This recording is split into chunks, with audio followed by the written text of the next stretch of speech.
Welcome to 100 Yards of Football. Today's history lesson, as I'm going to give you the top 10 players in Cleveland Browns football history. I'm Vincent Turner. If you like the video today, please comment and share it. I know a lot of people not going to agree with me with this list, but to me, this is the Cleveland Browns top 10 players in their football history. I'm going to start at number 10. I'm going to start with Ernest Biner, running back, 10th round pick out of East Carolina, one of the greatest Browns ever to carry the football. He helped the Cleveland Browns get to the AFC Championship in 1986 and 1987. He comes in at 10 on my list. And number 9 is the great Paul Warfield, one of the best wide receivers to ever play in the National Football League. He was a first-round pick in 1964, averaged almost 17 yards receptions his rookie year as the Cleveland Browns won the NFC Championship, beating the Baltimore Colts 27-0. He comes in at number 9 on my list. And number 8, the great man out of the University of Miami by way of Youngstown, Ohio. Supplemental draft in 1985, he was a first-round pick. Mr. Bernie Kosar, who was on that 1986 and 1987 AFC team that went to 2 AFC championship games as the Cleveland Browns starting quarterback. Mr. Bernie Kosar comes in at number 8 on my list. And number 7 on my list, Mr. Frank Minifield, University of Louisville. He was an undrafted free agent in 1983, but he played 2 years in the USFL, and then he came on and became a 6-time Pro Bowler with the Cleveland Browns. And to me, Frank Minifield was one of the best cover corners in the game. Played you man-to-man at 5'9", 175 pounds. And number 6, my man out of USC, one of the best linebackers who ever played the game. His son right now was a star with the Green Bay Packers. Now he's with the LA Rams, Mr. Clay Matthews Jr. First-round pick in the 1978 draft by the Cleveland Browns. One of the best linebackers that played in Cleveland Browns history. A guy that played 17 years with the Cleveland Browns. Mr. Clay Matthews come in at number 6 on my list. And number 5, it was hard for me.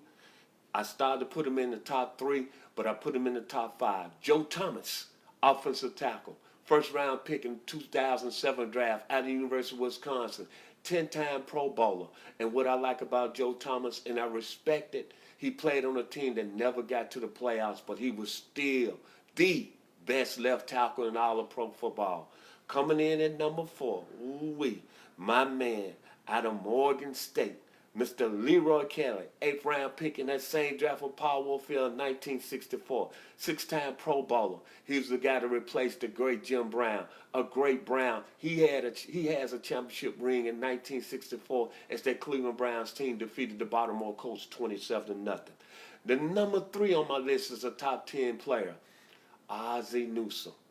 What more can we say? One of the best tight ends that played in all of pro football. Tremendous GM. But what I like about Oz is 662 receptions in his career, 45 touchdowns, a very solid football player with the Cleveland Browns, inducted in the Pro Football Hall of Fame in 1999.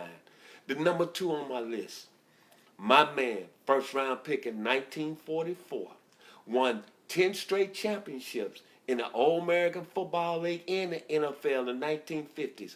3-time MVP, Mr. Otto Graham, one of the best that ever done it early on, played under the great Paul Brown. Otto Graham comes in at number 2 on my list, the young man out of Northwestern. And number 1, I still consider him the greatest running back that ever played in this game, out of St. Simons, Georgia, right there on the coast, by way of Syracuse University. By way, became an actor. Starred in the first movie I saw in 1966, The Dirty Dozen, as Mr. Jefferson, as a private. My man, Jim Brown, the greatest Cleveland Brown ever. The greatest thing about Jim Brown that I like about him, 1963, the young man had 1,863 yards in 14 games. Now, this is the most important statistic that I want people to hear why I voted him the best running back ever on the list. In his career, he averaged 100 yards a game. In his career, 9 straight seasons, he averaged 100 yards a game. That's why Jim Brown, to me, is the greatest football player that ever played in a game. Not no running back position, not no wide receiver, no quarterback. He's the greatest football player that ever played this game, and he's the greatest Cleveland Brown ever. Let me go back over my top 10 again, starting with number 10, Ernest Biner out of East Carolina. At number 9, Paul Warfield out of the Ohio State Buckeyes. At number 8, Bernie Kosar out of the University of Miami. At number 7, Frank Mineville out of the University of Louisville. At number 6, Clay Matthews Jr. out of the USC Trojans. At number 5, Joe Thomas out of the University of Wisconsin. At number 4, Leroy Kelly out of Morgan State. Much love to Morgan State. At number 3, Isaac Newsom out of the University of Alabama. Number 2, Otto Graham out of Northwestern. And number 1, the greatest football player in Cleveland Browns history, the legend, Jim Brown. If you like the video today, please come in and share it. And to Browns Nation, y'all going to have a very special football team in 2019. Maybe Baker Mayfield, when it's all said and done, is going to be the greatest Brown ever. Thank you and God bless. I'm Vincent Turner. Have a great day.